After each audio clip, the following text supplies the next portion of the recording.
15분간 질문에 지금 보고 계시는 분들의 질문에 답변 드리는 시간을 가져보도록 하겠습니다.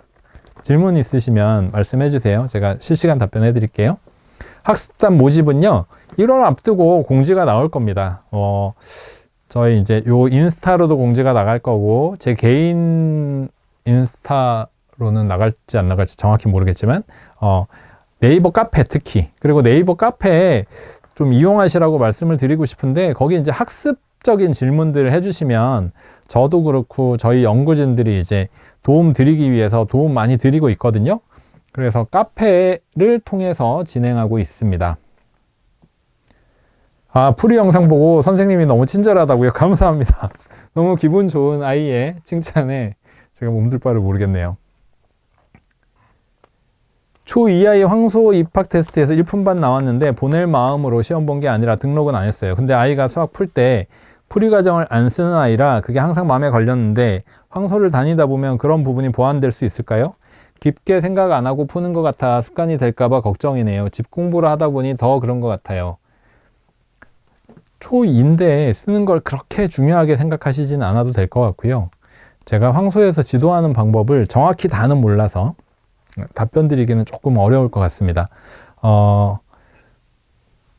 그쵸. 네, 학원마다 다를 거고 선생님마다 좀 다를 거고, 황소에서 이렇게 가르치니까 이렇게 제가 그걸 정확하게 다 알지는 못해서 답변 드리기가 조금 어렵네요. 초1 교습소 주일에 계속 보내야 할지, 내년 초2가 되는데 대형 학원에 보내야 할지 고민입니다. 교습소라고 해서 다 나쁘진 않아요. 저는 그 교습소나 공부방 선생님들 중에도 되게 수학적인 깊이가 뛰어난 선생님들도 만나봤고요.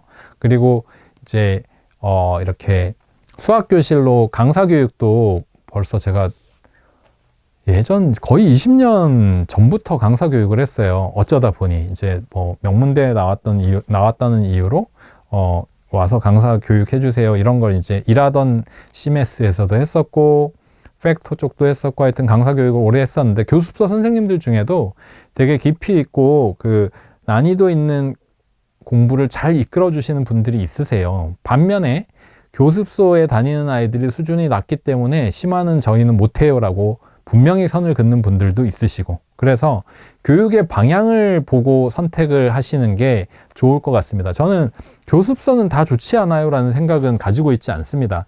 아무리 작은 학원이라도 선생님이 실력이 있고, 그 다음에 커리큘럼의 구성이 아이를 끌어가는 방향으로 항상 고민하시고 이런 데는 보낼만 해요. 예, 초등뿐만이 아니라 중고등도 보낼만 합니다. 이제 초 올라가는데 초사 따풀해도 되나요? 이건 이제 아이가 초사에 심화하면서 체계적으로 하는 부분이 어려웠다 하시면 하셔도 되죠. 심지어 이제 저희 제가 아는 분은 아니지만 저희 네이버 카페에 이제 사연 올라오신 어머님 중에 초4인데 초2 따풀부터 다 풀리시는 분이 있으세요.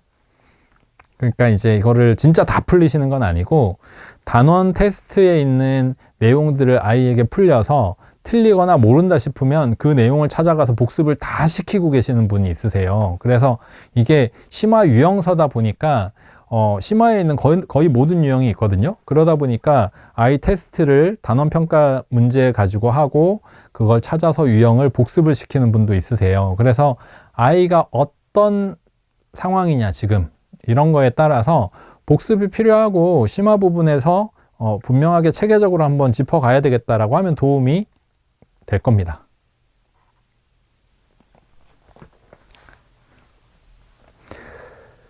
초3이라서 초사 원리셈을 이번에 샀어요. 근데 공부 중이라서 감사합니다. 항상 이렇게 저희 책 잘 이용해 주셔서 감사드리고요. 근데 초3 원리셈 부분에 세 자리 곱하기 두 자리는 초4 거라서 뺐었는데 이거 풀고 초4 거 풀어야 할까? 그렇죠. 예.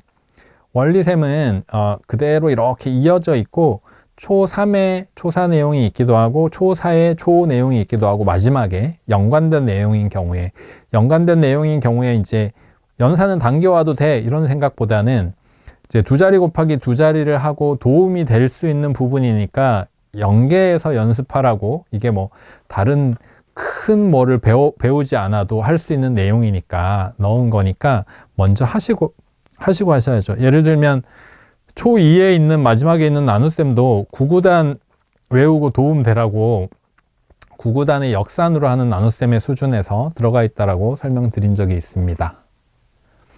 초3 수학학원만 다니고 집에서는 전혀 안 해서 심화 문제 추가하려면 어떤 문제집을 넣을까요? 따라하면 풀리는 초등수학. 3학년 2학기잖아요. 지금 아이의 진도에 맞춰서 만약에 학원에서 하는 심화서가 있다라고 하면 그 심화서 커리큘럼 시작되기 전에 따풀을 집에서 풀려주시면, 그러니까 개념서 끝나는 시점 직전에 시작하시면 좋아요. 개념서를 한 6단원 중에 3단원 정도 했어. 그러면 집에서 따풀 앞에서부터 해나간다. 이런 식의 계획을 세우시면 심화서 하는데 시너지 효과가 되게 잘 나올 겁니다.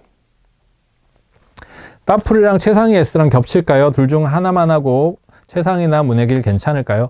그렇게 겹치진 않을 거예요. 물론 뭐 심화서다 보니까 똑같은 내용이 있지만 겹친다는 느낌 없을 거예요.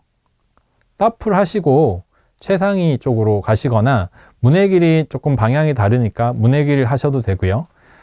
따풀 하고 나서 문해길도 되게 괜찮아요. 왜냐하면 문해길은 문제 나열식 교재고 배우거나 아니면 연습하거나 하는 부분이 좀 약하거든요. 제가 문해길을 많이 아이들 가르쳐 봐서 아는데, 그래서 따풀이 최상위나 문해길 앞에 배치되었을 때 되게 좋은 효과가 있을 겁니다. 최상위 S랑 겹치진 않지만 최상위까지 도전해 볼 만한 아이라면, 또는 문해길도 생각하고 있는 아이라면 따풀 한 다음에 최상위나 따풀 한 다음에 문해길도 괜찮은 구성입니다. 원리심 강의 너무 좋아요. 감사합니다. 감사합니다. 제가 오늘 오후에도 동영상 찍고 다음 주까지 계속 동영상 찍어야 되는데 힘이 되는 응원의 메시지들을 오늘 계속 보고 있네요. 질문은 아니고 원리셈 강추 7세 때 곱셈 시작해서 막막했는데 초 3단계 책 진짜 도움됐어요. 그리고 현재는 초2 약수 배수하는데 역시 원리셈 했어요. 연산의 첫 시작은 원리셈으로. 감사합니다. 너무너무 감사합니다. 응원의 메시지들이 오늘따라 유난히 많네요. 감사드리고요. 초1 2학년 2학기 최상위까지 풀었는데 2-2 따풀 풀고 넘어가는 게 좋을까요? 3-1부터 하는 게 좋을까요? 기응 3-1 하고 있습니다. 최상위를 어느 정도 했느냐에 따라 다르겠죠. 최상위 잘 했으면 따풀 하지 마세요. 네, 하지 마시고 3-1 개념서 끝날 때, 기응 3-1 하고 있네요. 기응 끝날 때쯤 또는 기응 반 이상 넘어갔을 때 시작해주면 좋습니다. 초2 여자아이입니다. 아이가 수학을 좋아해서 무리 없이 6-1 교과진도 나가고 있습니다. 선행 많이 하고 있네요. 심화서는 4학년까지 했고 5학년부터는 내용이 좀 어려워지는 것 같아서 따풀로 진행하려고 합니다. 현재 필즈 2회반 다니는데요. 3학년부터는 교과에 집중하고 싶은데 필즈를 계속 다녀야 할지 고민입니다. 학원을 선택하고 옮기고 하는 부분에 대해서는 제가 자제하고 있습니다. 너무 주관적인 내용일 수 있고 그렇죠. 이렇게 공개적으로 말씀드렸을 때 그게 잣대가 될까봐 주관적인 내용인데 자제하고 있어서 필즈를 끊으시는 게 좋을 것 같다, 뭐 더 다니시는 게 좋을 것 같다, 이런 부분은 좀 상담을 하지 않도록 하겠습니다. 죄송해요. 저 공부방 운영하는데 전학년 따풀로 바꿨어요. 애들 너무 편히 심화로 접근해요. 늘 최상위 가기 전에 점프할 수 있는 교재가 아쉬웠는데 애들 너무 편히 잘 풀어요. 감사합니다. 오늘 분위기 왜 이렇죠? 칭찬하시는 분들이 너무 많아서 제가 얼굴이 빨개질 것 같아요. 감사드리고요. 좋은 교재입니다. 저희 체험단 하신 어머님들 그리고 학원 선생님들 중에 보내주신 내용 중에 그런 부분이 제가 너무 기분이 좋았는데, 좋은 점도 적어주시고 단점도 적어주시고 정말 솔직하게 적극적으로 저희 책을 평가해 주시고 마지막에 이렇게 말씀해 주셨어요. 여러 항목에 대해서 답변해 주시고 마지막에 하지만 천종현 소장님의 역작임은 분명합니다. 이렇게 해 주셨어요. 그러니까 즉 아이들에게 도움이 엄청 많이 될 것 같은 꼭 필요한 가려운 곳을 긁어주는 책이었다라고 적어주셔서 이게 책의 의도를 분명하게 이해해 주시고 잘 활용하시겠구나 했습니다. 학원에서 아이들 가르치는데 고민이 많으셨던 분들은 아마 책 알아볼 거라고 생각합니다. 저도. 사고력 어려운 문제를 차분히 생각하고 혼자 이 방법, 저 방법 시도해보고 답을 끌어내는 건 연습으로 가능한 영역이죠. 그렇죠.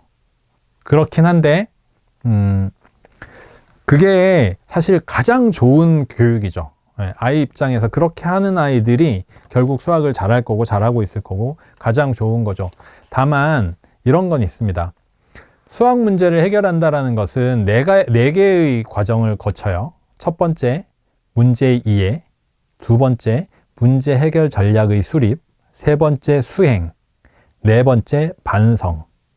이 네 번째 과정에 대해서 말씀드리고 싶은데, 이 반성이라는 건 뭐냐 하면 과연 나의 이해와 풀이가 정확하고 가장 좋은 풀이였는가? 더 논리적이고 간결하게 풀 수 있는 방법은 없었는가? 요 네 번째에 대한 발전이 있으려면, 그러니까 말씀하신 이 방법, 저 방법으로 시도해보고 해서 이 여러 가지 방법이 저는 아이의 무기라고 생각하거든요. 이런 무기를 잘 갖추려면 논리적인 학습의 어떤 설명 이런 것들을 많이 경험을 해봐야 돼요. 그렇기 위해서 정확하게 배우는 게 필요하다라는 거죠. 정확하다라는 건 사실 이게 꼭 답이야는 아니에요. 제가 표현이 정확하다라고 하니까 좀 이상하네요. 다양한 사고 방법을 배우는 게 중요한 거죠. 이 상황에서는 이렇게 생각하는 방법이 있어. 근데 이런 상황에서는 또 이렇게 하는 게 또 편리하단다. 이런 관점들. 그런 관점이 저는 이제 따라하면 풀리는 초등수학이 도움이 많이 될 수 있는 책이라고 생각합니다. 사실적으로. 1학년 아이 구몬, 나눗셈 과정 하면서 원리셈 1학년 단계부터 시작해서 2학년 2학기 거의 맞춰갑니다. 연산이 중복이지만 원리셈이 좋은 것 같아서 병행 중인데, 구몬하고 원리셈 병행 중이세요. 3학년 단계도 계속 병행하는 것이 좋을지, 따풀 3학년으로 넘어가는 게 좋을지 추천해 주세요. 구몬은 선생님께서 체크를 잘 해주셔서 계속 할 생각입니다. 만약에, 근데 여기에 이제 오해하시는 부분이 있을 수 있어요. 어머님들 중에 따풀 하시고 되게 좋아서 또는 뭐, 나름의 평가를 블로그에 올려주시는 분들 중에, 요런 표현들이 있더라고요. 이제 1, 2학년 과정이 교과가 연산이 많아서 따풀에 연산에 대한 내용이 많은 건 사실입니다. 근데 내용을 잘 보면 따풀은 절대로 연산 학습지는 아닙니다. 연산의 과정을 아이에게 제시를 하지만 그게 보통의 연산이 아니라 그 아이가 공부하고 있는 연산이라는 소재에서 아이가 생각할 수 있는 힘을 키우기 위한 생각 방법들을 제시하는 내용들이에요. 그러니까 따풀은 연산책이 아닙니다. 원리셈이 따풀로 대체될 수는 없어요. 제가 추천드리는 것은 구몬에 되게 만족하시면 연산을 구몬으로 하시고 원리셈을 병행하기보다 심화서로 따풀을 하세요. 이거는 전혀 다른 차원의 구성입니다. 원리셈은 2학년까지는 연산이 대부분이었으니까 원리셈으로 하시는 거 괜찮아요. 그리고 이런 방법도 있네요. 이제 3학년이 되면서부터 그렇게 하면 원리셈도 좋았는데 라고 하는 아쉬움은 교과셈으로 대체하시면 됩니다. 교과셈으로 대체하시면 원리셈이 압축되어 있으면서 그런 그 사고 과정은 거의 압축돼서 똑같이 들어가 있으면서 연습이 좀 다르죠. 그리고 교과에서 시간 계산이라든가 이런 부분들도 궁금하시면 2학년 2학기 교과셈 한번 보세요. 시간 계산 이런 거 상당히 잘 되어 있어요. 구몬하고는 또 다른 책의 연산이니까 시간 계산 이런 것들을 하니까. 그래서 구몬에 만족하시면 구몬을 하시고 원리셈을 만족하셨으면 꼭 해야 되겠다 하시면 교과셈을 하시고요. 교과셈은 한 학기에 하나니까, 한 권이니까. 근데 그것보다 다 하기는 힘들어라고 하면 따풀 하시는 거예요. 따풀을 선택하는 것과 구몬과 원리셈을 선택하는 건 전혀 다른 차원의 구성입니다. 따풀은 연산책이 아니라 교과 심화서입니다.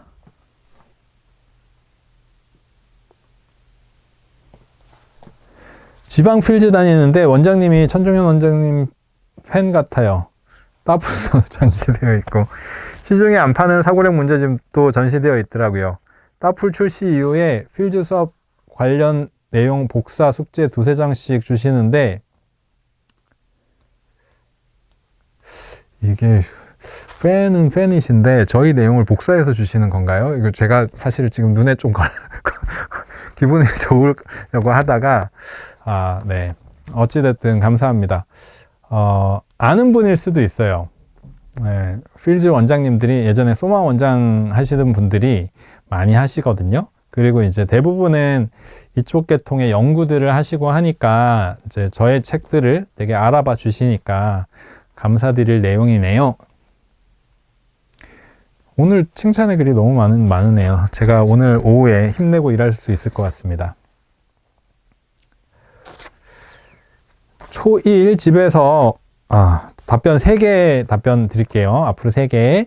초1 집에서 원리셈, 교과, 사고력 풀고 있는데 집에서 해서인지 고민해서 풀기보다 빨리 풀고 답 맞추기 급급해 해요.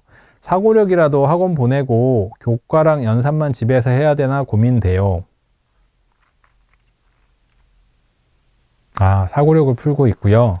1학년이니까.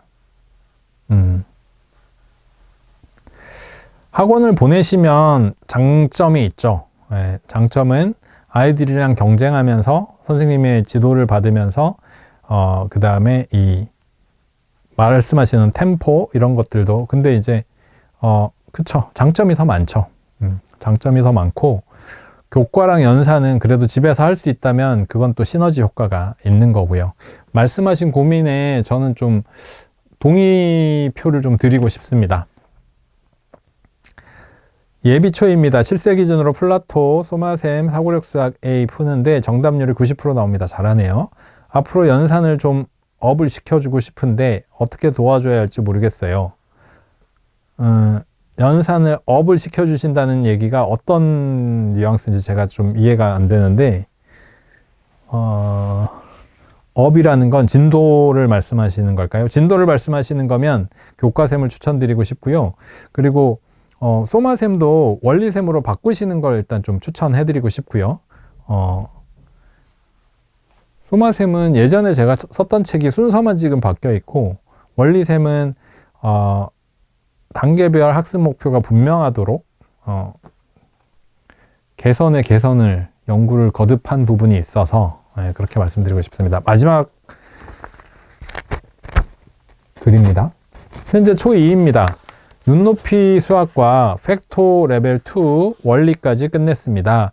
교과는 따로 하지 않았습니다. 해법수학 진단평가에서 평균 나왔습니다. CMS 온라인 평가 결과도 교과도 사고력도 안 좋았습니다.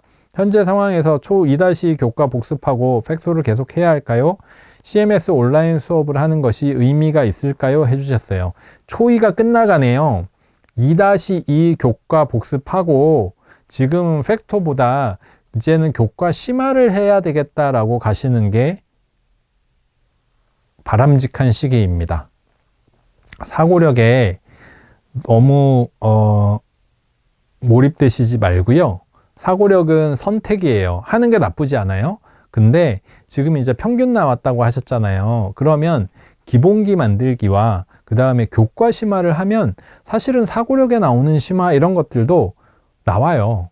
근데 잘 배우는 게 중요하죠. 잘 배우는 게 중요하니까 학습 과정에 고민이 있으시다면 따라하면 풀리는 수학 같은 거 하시고 아니면 지금 그 정도 심화하기는 힘들다라고 하시면 응용서 정도를 한 권이 아니라 한 2권 정도 충분히 풀면서 아이를 좀 단단하게 만들어가는 기간을 좀 가지세요. 그렇게 해서 1-2년을 바라보면서 이제 요 정도는 아이가 확실히 적응이 됐구나 하면 한 단계 올라가 보는 거죠. 그렇게 계획을 세워주시는 게 좋을 것 같습니다. 오늘 강의는 여기까지 하고요. 말씀 안내드린 것처럼 네이버 카페 통해서 그 구체적인 수학 학습에 대해서 고민이 있으시면 네이버 카페 통해서 질문들을 해주시면 저희가 아이들 가르치는데 도움 드리고자 적극적으로 좀 응하고 있고요. 그리고 이 전체적인 오늘 강의에 대한 다시 보기는 유튜브 이용하시면 되겠고요. 유튜브. 그 다음에 인스타그램은 저희 소식들이나 아까 학습단도 물어보셨잖아요. 학습단 같은 경우도 1000메스로 되어 있는 저희 회사 인스타의 안내들 지켜보시면 학습단 할 수 있습니다. 더 민감하게는 네이버 카페가 이제 그거 하기 위한 데니까 카페 보시면 더 이제 보시면 되긴 하는데 일단 안내 이런 부분들은 인스타로 되니까 보시면 될 것 같고요. 따풀 수학 출간 이벤트가 있습니다. 12월 6일 금요일 날 서울 어느 곳에서 있고요. 요거는 그 저희 인스타 안내 보시고 출간 행사에 오시면 이제 간단한 상담이나 이런 것들도 질문 궁금한 점에 대해서도 좀 더 알아보실 수 있으니까 시간이 되신다면 참여해 보시는 것도 괜찮을 것 같습니다. 오전이죠. 학부모님들 시간은 오전에 참여하실 수 있습니다. 오늘은 여기까지. 오늘 그 칭찬해 주시는 내용이 너무 많아서 네. 칭찬해 주시는 내용이 너무 많아서 제가 몸둘 바를 모르겠고요. 오후에 또 열심히 공부해 보도록 하겠습니다. P단계요. 6세 아이예요. P단계 1권이 좀 어려워요. 그러니까 P단계가 이제 전반적으로 물론 이제 단계가 올라가면 난이도가 올라가는데 A단계는 더 올라가는 부분이 있고요. P단계가 K단계보다는 어려운 건 사실이고 6세면 확실히 어려워할 부분이 있는데 1권이 좀 어려워요. 도형 돌리기 뒤집기 관련된 있는 내용이 있어서 그렇고요. 1권이 너무 어렵다 싶으시면 2권부터 풀리세요. P단계도 A단계도 그렇긴 한데 P단계도 첫 번째 1권이 상대적으로는 좀 어려운 내용을 담고 있습니다. 그래서 2권부터 활용해 보시는 게 좋겠고 마지막으로 새로 나온 따풀 자랑하면서 마치도록 하겠습니다. 감사합니다.